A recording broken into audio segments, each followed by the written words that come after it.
The kitchen door slammed shut behind me as I stumbled in from the garage, my tie loosened and my briefcase hitting the floor with a thud. It was late, the house silent except for the faint hum of the fridge. My wife Sarah and the kids were at her parents' for the weekend, leaving me alone in our sprawling suburban home in upstate New York. But I wasn't alone. Mika, our live-in chef, stood at the counter, his broad shoulders tense under his white apron, chopping vegetables with a rhythm that suddenly felt too intimate, too charged, and when he turned to face me, his eyes locked on mine with an intensity that made my heart race in a way it hadn't since college. I froze, the air thick with unspoken words. Mika set down the knife, wiping his hands on a towel, his usual easy smile replaced by a furrowed brow. "Mr. Harlan, we need to talk," he said, his voice low and steady, the kind that commanded attention in the bustling restaurants he'd worked before we hired him 6 months ago. I nodded, pretending my pulse wasn't pounding, but as he stepped closer, the scent of garlic and his cologne mixing in the warm kitchen light, I knew this wasn't about the menu for next week's dinner party. It started innocently enough, or so I told myself. I'd always been the picture-perfect family man. David Harlan, 42, successful corporate lawyer in Albany, married to Sarah for 15 years, father to 2 bright kids, Emma, 12, and Jack, 10. Our life was a well-oiled machine of soccer practices, PTA meetings, and weekend barbecues with neighbors who envied our colonial-style house on the cul-de-sac. But beneath it all, there was a crack, a whisper of doubt I'd buried deep since my teenage years, when I dismissed a fleeting crush on my best friend as just phases boys go through. Hiring Mika was Sarah's idea. "We need help, David," she'd said, exasperated after another burnt roast. "Someone professional to handle meals so we can focus on the family." Mika Rivera, 28, came highly recommended, straight out of culinary school in Manhattan, with stints at top eateries and a no-nonsense attitude that fit our busy household. He was straight, or so his stories of ex-girlfriends suggested, with a rugged charm. Dark hair, olive skin from his Puerto Rican roots, and a laugh that filled the room. At first, he was just the cook, prepping breakfasts and dinners, chatting about recipes while I sipped coffee before work. But over time, those chats lingered. I'd find excuses to hang around the kitchen, watching him work, fascinated by the precision of his hands, the way he tasted sauces with a focus that bordered on artistry. One evening, after the kids were in bed and Sarah was at book club, we shared a beer. "You ever feel like life's just a script you're reading?" I asked, half joking. He looked at me, really looked, and said, "All the time, man, but sometimes you gotta improvise." His words hung there, and I felt a pull, a dangerous curiosity stirring. Now, in the empty house, Mika leaned against the island, crossing his arms. "I've been thinking about us," he said bluntly. My stomach dropped. "Us? What do you mean?" I stammered, but he didn't back down. "The way you look at me, David. The late nights talking. I know what it is because I feel it too." His admission hit like a freight train. I'd convinced myself it was one-sided, a midlife crisis fantasy. But here he was, a supposedly straight guy, confessing mutual attraction in my own home. Panic surged through me. "You're wrong," I snapped, stepping back. "I'm married. Happily. This can't happen." But even as I said it, my mind raced with memories. The brush of his hand when passing a plate, the shared glances over family dinners where Sarah laughed obliviously. Mika's face hardened. "Deny it all you want, but it's there. And ignoring it, that's what's gonna destroy you." He turned back to the counter, resuming his chopping, but the silence screamed. I retreated to my study, heart hammering, pouring a scotch with shaking hands. How had it come to this? I'd built my life on stability, on being the provider, the straight arrow guy everyone relied on. Coming out now? It would shatter everything. Sarah's trust, the kids' innocence, my career in a conservative firm where whispers of family values dictated promotions. And Mika? What was his game? Was he really feeling this? Or was it some twisted power play? The next morning, I avoided the kitchen, grabbing coffee at a drive-thru on my way to the office. But thoughts of him invaded every meeting, every email. By afternoon, Guilt gnawed at me. Guilt for the attraction, for lying to myself, for the potential betrayal. When I got home early, the house smelled of roasting chicken, and Mika was there, prepping as if nothing happened. "We good?" he asked casually. I nodded, but tension crackled. That night, alone again, I couldn't sleep. I wandered downstairs, finding Mika on the patio, smoking a cigarette under the stars. "Couldn't sleep either?" he said, offering me one. I took it, our fingers touching briefly, sending a jolt. We talked about his dreams of opening his own restaurant, my regrets over choosing law over writing. The conversation flowed, vulnerable and real, until he said, "David, life's too short for regrets. If this is real, we owe it to ourselves to figure it out." His words tempted me, but fear won. "I can't," I whispered. "Too much at stake." He nodded, disappointment flickering, but didn't push. As I went back inside, I felt the first fracture in my carefully constructed world, knowing one more push could bring it all crashing down. Over the following weeks, the avoidance became a dance. I'd work late, eat out, anything to minimize time alone with him. Sarah noticed my distraction when she returned. "Everything okay, Han?" she'd ask, her blue eyes concerned. I'd force a smile, just work stress. But inside, turmoil brewed. Mika kept professional, but his eyes held questions, accusations even. One Saturday, with the kids at friends' houses and Sarah shopping, I confronted him. "This has to stop," I said in the kitchen. He set down a mixing bowl. "What does? The feelings? Good luck with that." His sarcasm stung. "You're straight, Mika. This is confusing everything." He laughed bitterly. "Labels are bullshit. I like who I like. And right now, that's you." The admission hung heavy. I turned to leave, but he grabbed my arm gently. "Don't run from this." Our faces were inches apart, breaths mingling. Time slowed, and in that moment, impulse overrode reason. I leaned in, our lips meeting in a kiss that was electric, forbidden, and utterly terrifying. It lasted seconds, but it changed everything. Pulling back, horror washed over me. "What have we done?" I gasped. Mika's eyes were wide, regret mixing with desire. "We faced the truth," he said softly. But as I fled upstairs, locking myself in the bedroom, I knew the truth came with a price. One that could cost me my family, my identity, my life as I knew it. The days after that kiss blurred into a nightmare of secrecy and self-doubt. I threw myself into work, staying at the office until midnight, drafting briefs with a fervor that masked my inner chaos. Sarah sensed something off, her touches lingering longer, her questions probing.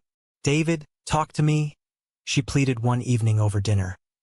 Ironically, a meal Mika had prepared, its flavors now tasting like betrayal. I mumbled excuses about a big case, but her worried gaze followed me. Mika, meanwhile, gave me space, his demeanor professional yet laced with unspoken tension. We'd pass in the hallway, our eyes averting, but the memory of that kiss burned like a brand. At night, alone in the guest room, I'd started sleeping there, claiming back pain. I replayed it endlessly. The softness of his lips, the rush of forbidden heat, contrasted with the cold reality of my wedding ring digging into my palm. Guilt consumed me. Sarah didn't deserve this. She'd been my rock since college, building our life together with unwavering faith. The kids idolized me, Emma with her art projects I'd praise, Jack with his little league games I'd coach. How could I dismantle that for a fleeting attraction? But was it fleeting? Deep down, I knew it wasn't. Those suppressed feelings from youth resurfaced, demanding acknowledgement. Was I gay? Bisexual? The labels terrified me, evoking images of judgmental stares from colleagues, whispers at church, the conservative bubble of our community where traditional values reign supreme. One afternoon, I confided in my oldest friend, Mark, over lunch in downtown Albany. Hypothetically, I started, what if someone realized they weren't straight? Mark, a fellow lawyer and golf buddy, raised an eyebrow. Hypothetically, they'd be screwed. Firm like ours? Clients pull out, partners sidelined. And family? Divorce courts are brutal. His words hit hard, confirming my fears. Society's acceptance was surface level. Dig deeper and prejudice lurked. Back home, the tension escalated. Sarah announced a family vacation to the Adirondacks, hoping to reconnect. Panic set in, being away with her, pretending normalcy, while Mika stayed behind. But before we left, he cornered me in the garage. "We can't ignore this forever," he whispered urgently. "I care about you, David, more than I should." His vulnerability cracked my resolve. "I know," I admitted, "but it's impossible." He nodded, hurt flashing, and let me go. The trip was torture. Hiking trails with the kids. I faked enthusiasm, but my mind wandered to Mika. Sarah noticed, leading to our first real fight in years. "What's going on with you?" she yelled in our cabin one night. Kids asleep. "You're distant, like you're somewhere else." Tears welled in her eyes. I wanted to confess, to unburden, but the words stuck. "I'm sorry," was all I managed, pulling her into a hug that felt like a lie. Returning home, the air was thicker. Mika had kept the house spotless, but his eyes held accusation. That evening, after Sarah and the kids crashed early from jet lag, wait, no flight, just driving fatigue, I found him in the kitchen, nursing a beer. "Miss me?" he asked sarcastically. I sighed, sitting across from him. Every damn minute. The admission slipped out, and suddenly we were talking, really talking, about his past relationships, how he'd always felt fluid but hid it for family expectations, his conservative parents in Brooklyn who'd disown him if they knew. "I get the pressure," he said. "My dad? Old school macho. But living a lie? It eats you alive." His words mirrored my turmoil. As the night deepened, vulnerability turned to closeness. We didn't kiss again, but the emotional intimacy was deeper, more dangerous. By dawn, I felt exposed, raw. But dawn brought consequences. Sarah, up early, overheard fragments of our conversation from the stairs. "What was that about?" she asked later, casually but pointed. I brushed it off as guy talk, but suspicion seeded. Work provided escape, but even there, cracks showed. During a client meeting, I zoned out, thinking of Mika, and botched a negotiation. My boss pulled me aside. "Get your head in the game, Harlan. We can't afford slip-ups." The warning amplified my stress. Lose my job and the family suffers. Midweek, the confrontation came. Mika texted, "Meet me after work. Park by the river." I went, heart pounding. Under the willow trees along the Hudson, he paced. "I can't do this halfway," he said. "Either we explore this or I quit." Ultimatum. My world spun. "You'd leave." He nodded.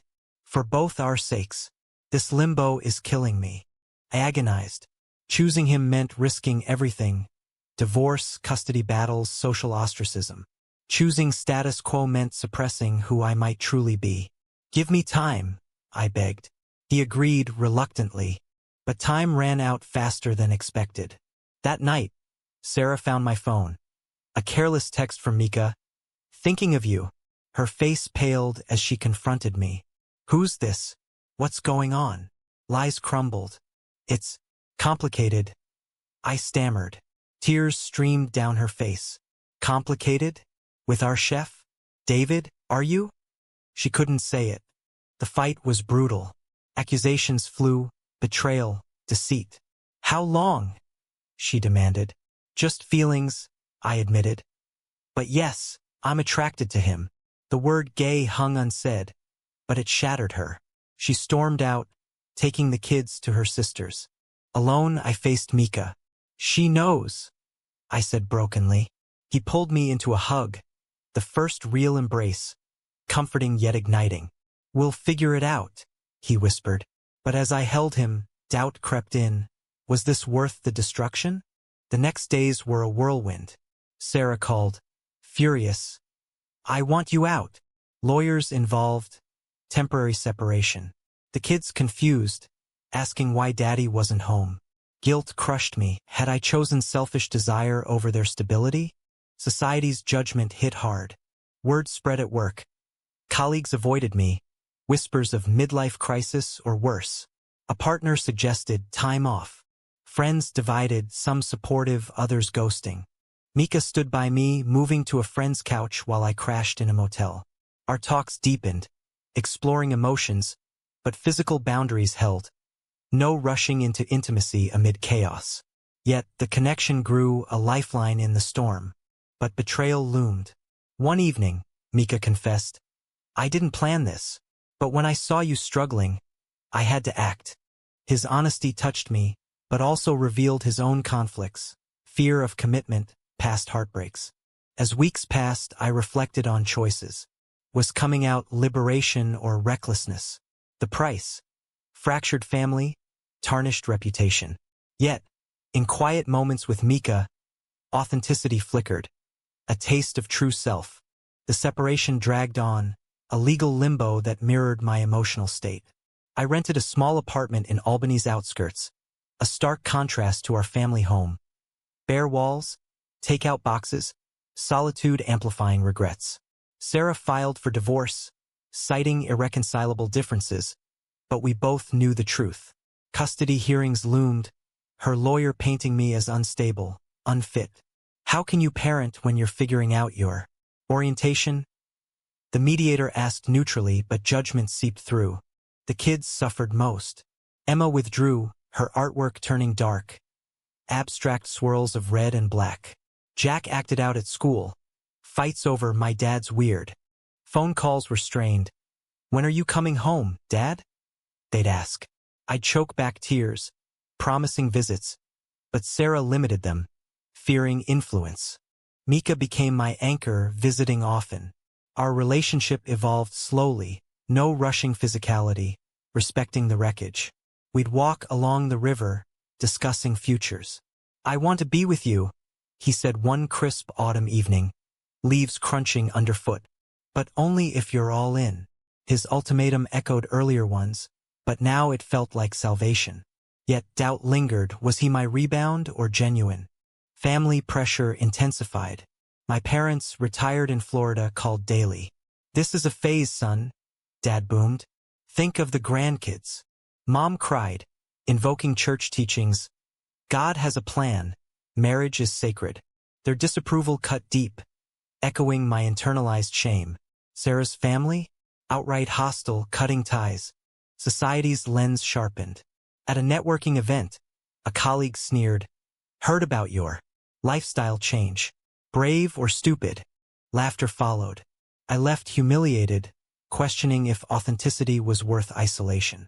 Online, I lurked in LGBT forums, reading stories of late bloomers, some thriving, others ruined. The moral quandary gnawed. Was pursuing happiness selfish when it hurt innocence? A turning point came during a custody mediation. Sarah, eyes red-rimmed, unleashed. You lied to me for years. How could you? Her pain was palpable. I apologized profusely, explaining suppressed feelings, but she spat. Excuses. You chose him over us. The session ended in stalemate, but her words haunted. Had I? Mika faced his own demons. His parents discovered through a mutual friend. They want nothing to do with me, he confided, voice breaking. Called me a disgrace. We comforted each other, bonds strengthening through shared exile. One night, over homemade pasta he cooked to cope, we shared vulnerabilities. I never thought I'd fall for a married guy, he admitted.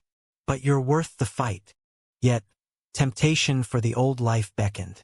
Sarah suggested counseling, a trial reconciliation. For the kids, she said softly during a drop-off. Part of me yearned for normalcy, the familiar routines, no more judgmental stares. I wavered, telling Mika. His face fell. If that's what you want. But hurt laced his words. The decision weighed heavy. Reconciling meant denying my truth, perpetuating the lie. Pursuing Mika meant embracing uncertainty, potential happiness amid loss. Ethics clashed. Duty to family versus self-honesty. Betrayal struck unexpectedly. Investigating Mika's background, paranoia from the divorce, I discovered he'd been in a similar situation before, involved with a married boss at his last job, ending in scandal. Was I just another conquest? Confronting him, rage boiled. Is this a pattern? I yelled in my apartment. He denied. That was different. I was young, confused. With you, it's real. But seeds of doubt sprouted. Trust fractured, we argued fiercely. You're using me to escape your boredom, he accused. And you're reckless, dragging me into this. I shot back. He stormed out, silence following. Alone, reflection deepened. The kiss, the confessions. All tainted now? But deeper, I realized my feelings were genuine, independent of him. This was about me accepting my identity regardless. Reconciliation with Sarah failed. In therapy, truths emerged. I'd always known, subconsciously. I can't go back, I told her tearfully. She nodded, resigned. Then we co-parent separately. Word spread in the community. Neighbors gossiped. Kids' friends teased them. Emma confronted me. Is it true you're gay, Dad? Her innocence pierced. I'm figuring it out, sweetie, I said, hugging her. But I love you no less. Mika returned, apologetic. I should have told you about my past. We talked hours, rebuilding tentatively. Forgiveness came slowly, but the bond endured. As winter set in, I came out publicly, at work, to friends. Reactions varied. Some supportive, others distant. The firm demoted me subtly, but I fought back, joining an LGBT advocacy group for strength. A high-stakes moment. The divorce finalization. Sarah and I signed papers amicably, prioritizing kids. I hope you find peace, she said, a bittersweet goodbye. With Mika, we took baby steps, dates in the city, away from prying eyes. Intimacy, emotional first, physical hints but restrained, focusing on healing. Yet sacrifices mounted. Career stalled. Social circle shrank. Was the awakening worth the pain? The question lingered, fueling internal debate. One evening, Mika proposed moving to New York City. Fresh start, his restaurant dream. Together? He asked hopefully. I hesitated, weighing roots versus reinvention. The choice loomed. Cling to remnants of old life, or leap into unknown authenticity. The move to New York City marked a seismic shift, both literal and metaphorical. I quit the firm, taking a lower-paying job at a progressive legal aid organization specializing in LGBT rights. Ironic but fitting. Mika secured funding for his bistro in Brooklyn, a cozy spot serving fusion cuisine that blended his heritage with modern twists. We shared a modest loft in Williamsburg, far from the suburban sprawl, but the transition was fraught with adjustments. Uprooting the kids was the hardest. Joint custody meant weekends shuttling between Albany and the city, exhausting, emotionally draining. Emma rebelled, skipping school. Jack withdrew into video games. I hate this, Emma screamed during one visit. You ruined everything. Her words gutted me, a reminder of the collateral damage from my choices. Sarah moved on, dating a colleague, stable, straight-laced. Envy flickered, but mostly relief. She deserved happiness. Our interactions civilized, focused on co-parenting. With Mika, the honeymoon phase faded into reality. Living together exposed flaws. His impulsiveness clashed with my caution. Arguments over finances, as his restaurant startup drained savings. You regret this? He'd ask after fights. No. I'd lie sometimes, but truth was complex. Love mixed with resentment for the upheaval he catalyzed. Society's undercurrents persisted. In the city, acceptance was higher, but prejudice lingered. Stares on the subway when holding hands, slurs from passers-by. At work, clients shared horror stories. Disowned youth, workplace discrimination. It fueled my advocacy but also highlighted my privilege, white, educated, resources to cushion the fall. Moral dilemmas intensified. Was my happiness built on others' pain? Friends from the old life accused me of selfishness. You had it all. Why blow it up? Internal voices echoed. Cheater. Destroyer. Therapy helped unpack it. Repressed identity as a ticking bomb, inevitable explosion. A betrayal resurfaced. Mika's ex from the past job contacted me anonymously, alleging manipulation. He pursues unavailable men for the thrill. Paranoia reignited. Confronting Mika, Tefers flowed. It's lies, he insisted, showing messages proving otherwise. Trust tested again, we emerged stronger, but scars remained. Family reconciliation attempted. I visited my parents in Florida. We're trying to understand, Mom said hesitantly. Dad grumbled but hugged me goodbye. A small victory. Mika's family? Radio silence, deepening his isolation. The restaurant opening was a triumph amid turmoil. Packed house, rave reviews. I stood proudly toasting his success. But backstage, exhaustion showed. Sleepless nights, investor pressures. This is our future, he said. But doubt crept. Was us sustainable? Kids adapted slowly. Emma joined a teen LGBT ally group, inspired by my story. I'm proud of you, Dad, she said unexpectedly. Jack opened up about bullying, leading to deeper bonds. Yet a crisis hit. Mika's restaurant faced sabotage, negative reviews, suspected from a rival, but paranoia pointed to my old circles. You're past catching up? He accused. Argument escalated. You blame me for everything, I yelled. He walked out, staying with a friend. Alone, reflection hit peak. The journey, from denial to awakening, demanded sacrifices. Marriage dissolved, career derailed, relationships strained. But gains, authenticity, passion, purpose. Was the trade-off just? Mika returned, reconciliation passionate yet platonic, emotional repair first. We're in this, he vowed. As spring bloomed, stability emerged. Work promotions, kids thriving, Mika's bistro booming. We attended pride events, hand in hand, a public declaration. But shadows lingered. A call from Sarah. The kids want more time with you. Joy mixed with guilt. Had my choices limited their world? Ethical debates raged internally. Right to self versus duty to others. Society's progress clashed with personal costs. A pivotal moment. Speaking at an LGBT conference. Sharing my story. Kiss, confession, consequences. Audience resonated. Your courage inspires, one said. Empowerment surged. With Mika, we discussed futures, marriage, perhaps adoption. But realism tempered dreams. We've paid dearly, he noted. The narrative arc bent toward resolution, but questions persisted. Had I chosen correctly? The awakening's price. Worth it? Stability proved fragile, as life often does. Just as Mika's restaurant hit its stride, a scandal erupted. A former employee accused him of favoritism, twisting our relationship into workplace drama. Tabloids in the city picked it up, sensationalizing, "Chef's gay affair rocks kitchen."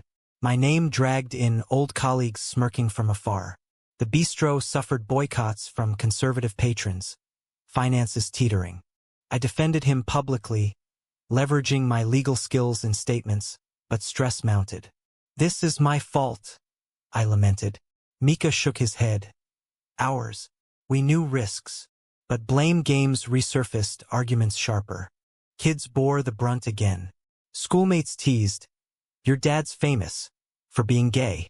Emma defended me fiercely, but Jack internalized, grades slipping. Sarah intervened. This lifestyle's too chaotic for them. Custody revisited, her pushing for primary. A gut punch. Moral crossroads. Fight for love or retreat for stability. I considered ending it with Mika, returning to Albany solo. Don't, he pleaded. We've come too far. Betrayal's final twist.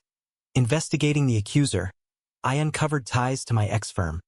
Revenge from a spurned partner? Paranoia peaked. Trust in everyone eroded. Confrontation with Sarah. Stop weaponizing the kids. She softened. I'm scared for them. Honest talk revealed mutual hurts, forging uneasy truce. With Mika, a make-or-break trip to the Catskills, cabin isolation to reconnect. Talks delved deep, fears, dreams.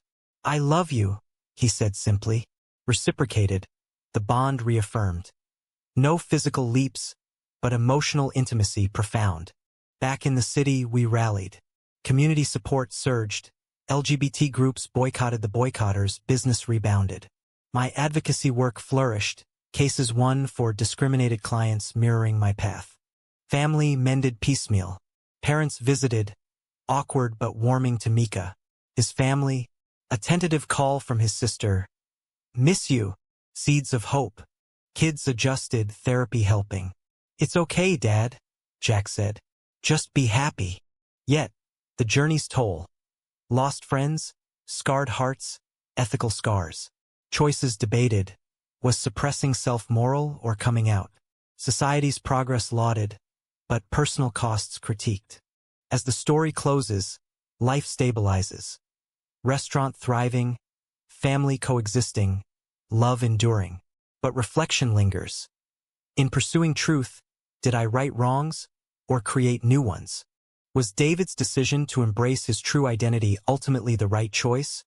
Or did the harm inflicted on his family make it a selfish mistake?